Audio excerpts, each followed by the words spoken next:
一个小蓝瓶意外掉落，就能引发吞噬整个香港的末日烈焰。小小的办公室，各怀心事的10几位高层决定着700万人的命运。浴火即将焚城。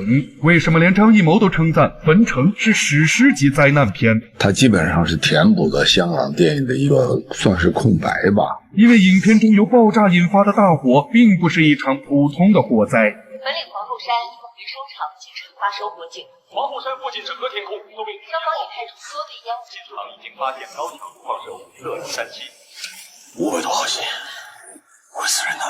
首先，什么是色妖37呢？这就要说到1987年9月，巴西的一个小镇上，几个捡废金属的拾荒者从一台废旧医疗仪器上拆卸下装有蓝色发光颗粒的圆盒，并当成宝石四处展示售卖。这些看似梦幻般闪着蓝光的颗粒，就是极其危险的放射性物质色妖37。很多人都不解，为什么官方数据显示中，当年的这个小镇上因色妖37而造成的直接受害者数量并不算多，但这起小镇事故却成为了轰动世界的历史级大事件。原因是色妖37的半衰期很长，接触过放射物的人，即使没有直接爆发急性放射病，其后代也将受到严重影响，相当于给一片区域宣判了100年炼狱之刑。基本上这次大火只要一烧到，它就会爆发，扩散得更加快。上市分离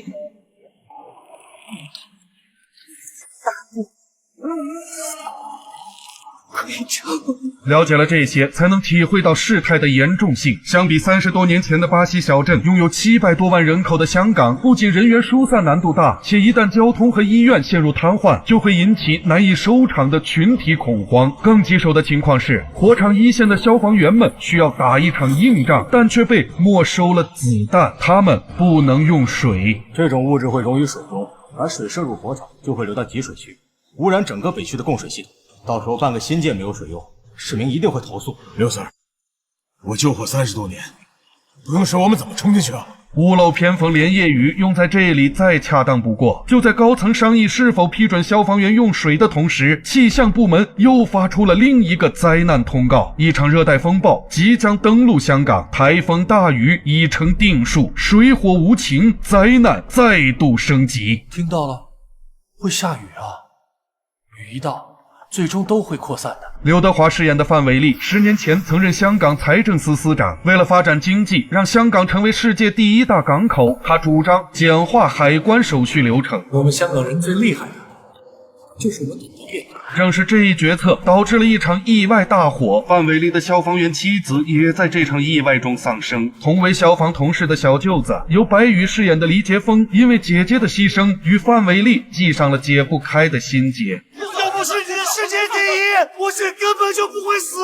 范伟利同样陷入深深自责。10年来，他弃官从文，成为了一名环保及灾难应急领域的专家。这一次，面对焚城大火和台风暴雨的重灾，他虽被紧急征召为政府顾问，但心里一直存在那道过不去的坎儿。当年的决定间接导致一场意外的发生，你觉得有没有需要道歉的？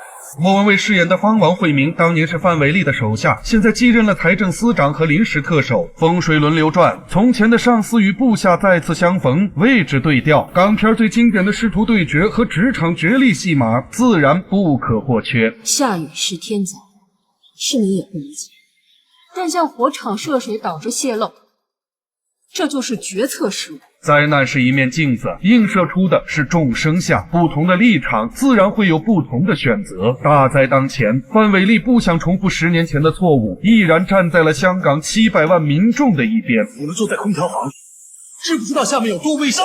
他提出要将放射物质带离火场的计划，并身先士卒来到火场，穿上防化服，要与消防员们一同执行计划。姐夫和小舅子10年的心结能否化解，也在此一举。你要是哪不舒服，就说。